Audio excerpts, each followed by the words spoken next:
Você está treinando muito errado se você quiser ser avançado, tá? A primeira coisa que você tem que entender é um conceito chamado repetições efetivas, beleza? Antes da gente poder passar para como funciona de fato as repetições efetivas, eu quero te dizer que não são aquelas repetições que você está sentindo arder. Não são aquelas repetições que você vira e fala assim: ardeu, chega, acabou. Não. Isso daí não é uma proximidade de falha. Isso daí é um acúmulo de tá acidificando o teu músculo e você tá sentindo a queimação, mas isso não representa falha, apesar de você poder estar falhando num sistema nervoso central e etcétera, mas isso é um outro momento a gente fala sobre isso, tá. Mas quando a gente fala de repetições efetivas, são as repetições finais, as que antecedem de fato a falha. E o que que é falha? É o músculo não se mover. Isso é uma falha muscular. Então quando você entra aqui, o músculo não sai mais do lugar, isso é uma falha. Não é dor, não é nada disso. Como é que a gente sabe se a gente está fazendo repetições efetivas ou não? Desaceleração involuntária. Quando você começa a empurrar, ou puxar, ou tentar fazer o exercício e não vai na mesma velocidade que você estava. Ele vem desacelerando, desacelerando, desacelerando, até o momento que você falha. Então isso é uma boa medição para você poder ter. Geralmente a gente fala ali de 5, 3 a zero repetições antes da falha, né, no caso falhar de fato. Você não precisa atingir a falha o tempo todo, você não precisa sair colocando peso, apesar de ser muito importante, por quê? Se a gente faz 25 repetições, que existem trabalhos que são interessantes, mas não leve só ao pé da letra, porque existem movimentos que não são tão interessantes tipo colocar peso, tá? Porque eles dependem de outras estruturas. Eu vou falar sobre isso.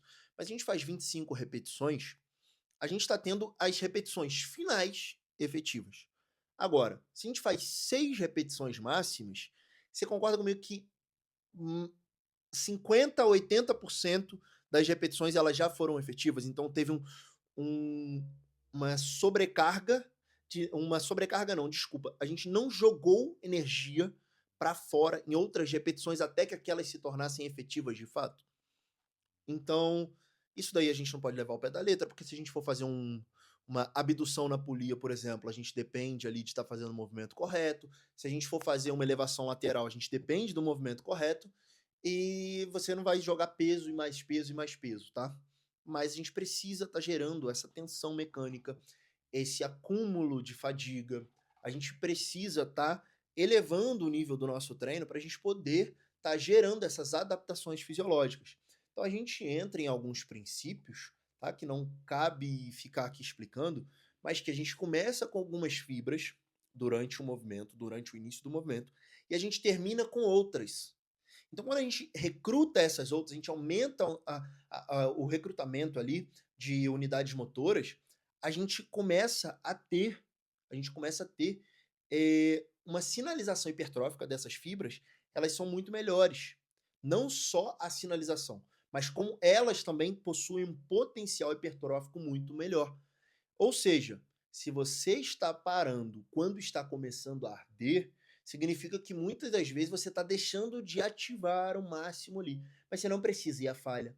Como eu disse, você não precisa se preocupar só com carga, mas você precisa entender um conceito chamado PSE ou RIR, que significa percepção subjetiva de esforço ou então repetições em reserva, tá? Por que que você precisa entender isso? Se você começa a determinar o RIR aonde você começa a depender não depender da ardência. Então você começa a destinar a quantidade de repetições até a falha que você vai parar, porque você não precisa ir à falha o tempo todo, lembra disso, até porque ir à falha o tempo todo é prejudicial, sim, se você não souber o que está fazendo. E aí você vai começar a determinar quantas repetições antes. Isso é um controle de fadiga que vai te permitir não só, você chegar ali próximo, mas você também conseguir estar fazendo um controle melhor de volume, você conseguir estar fazendo um controle melhor de fadiga, um controle melhor da sua recuperação e por aí vai. Mas tenha repetições efetivas. E se você quer aprender a treinar de verdade, você está perdendo se não seguir esse canal, porque a gente vai fazer com muita coisa aqui. Tem muita coisa vindo, muita coisa boa para chegar. Então curte, comenta, compartilha. Vocês já viram lá no início que a Cecília já falou isso para vocês, então vocês têm que fazer. E um forte abraço. Tamo junto e valeu.